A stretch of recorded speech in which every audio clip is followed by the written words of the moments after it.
बहुत समय पहले की बात है। हिमालय की तलहटी में एक समृद्ध राज्य था, स्वर्ण राज्य। इस राज्य पर राज करते थे महाराज वीरेंद्र सिंह।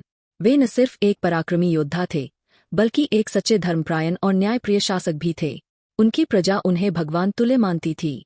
राजा की रानी थी रूपलता, अपार सौंदर्य की धनी, चतुर और आकर्षक। दोनों का विवाह प्रेम विवाह था, जिसे पूरे राज्य ने उत्सव की तरह मनाया था।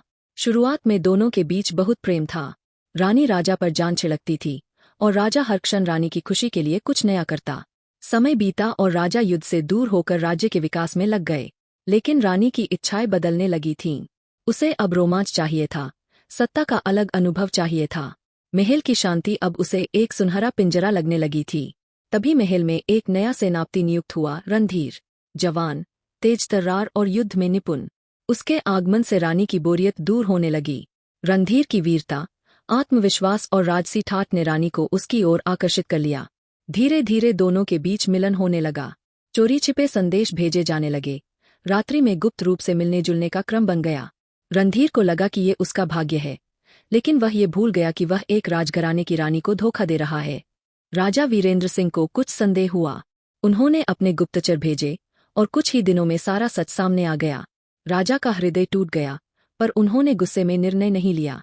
उन्होंने बदला लेने की बजाय एक योजना बनाई, एक ऐसा बदला जो खून से नहीं, आत्मा को झकझोरने से मिलेगा।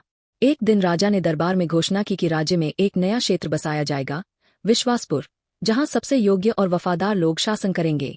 राजा ने इस जिम्मेदारी रानी रूपलता और सेनापति रणधीर को दी। रानी और रणधीर ने इस निर्णय को एक वरदान समझा और तुरंत चल पड़े। लेकिन जब वे वहां पहुंचे, उन्हें एहसास हुआ कि यह तो वीरान, बंजर और पानीहीन इलाका था। ना कोई सेवक, ना कोई सुविधाएं और ना ही कोई समर्थन। पहले कुछ दिनों में दोनों ने खुद को संभालने की कोशिश की, लेकिन जैसे जैसे हकीकत सामने आई, स्थिति बिगड़ने लगी। रणधीर, जो बड़े बड़े वादे करता था, अब भोजन और पानी के लिए रानी को दोष देने लगा। एक दिन वह चोरी से महल के शस्त्र लेकर वहां से भाग गया। रानी अब अकेली थी। पहले जो रानी महलों में सोती थी, अब वह खुले आसमान के नीचे भूखी प्यासी, तपती धूप में बैठी थी। उसे हर पल अपने किए पर पछतावा होने लगा। हर रात वह राजा को याद करके रोती। महीनों बीत गए। तब राजा ने उसे वापस बुलवाया।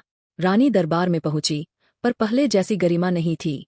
वह थकी हुई, कमजोर और शर्मिंदा थी। दरबार में सन्नाटा था। राजा ने उसे देखा और कहा, मैंने तुम्हें मारा नहीं, क्योंकि तुमने जो किया उसका सबसे बड़ा दंड यही था। तुमने वो सब कुछ खो दिया जो तुम्हें मिला था, मेरा प्रेम, मेरा विश्वास और मेरी दुनिया। रानी फूट फूट कर रो पड़ी। उसने राजा से क्षमा मांगी और कहा, मुझे आपके साथ रहने का कोई अधिकार नहीं रहा। मैं शेष जीवन प्रजा की सेवा में लगाना चाहती हूँ। राजा ने उसकी इच्छा स्वीकार की और उसे राज्य की नारी सेवा समिति का अध्यक्ष बना दिया। रानी ने जीवन भर गरीबों, विधवाओं और बेसहारा बच्चों की सेवा की। उसका पश्चाताप ही उसकी पहचान बन गया। राजा ने उसे कभी क्षमा नहीं किया, लेकिन कभी अपमानित भी नहीं किया। उन्होंने दुनिया को यह सिखाया, बदला खून से नहीं, समझ और आत्मबल से लिया जाए तो उसका असर कहीं अधिक होता है। इस कहानी से यही सीख मिलती है, विश्वास सबसे बड़ा धन है, और जब वह टूटता है तो रिश्ते नहीं, इंसान अंदर से टूट जाता है। धोखा कभी सुख नहीं देता, और जिसने विश्वास रखा वह अंत में विजयी होता है।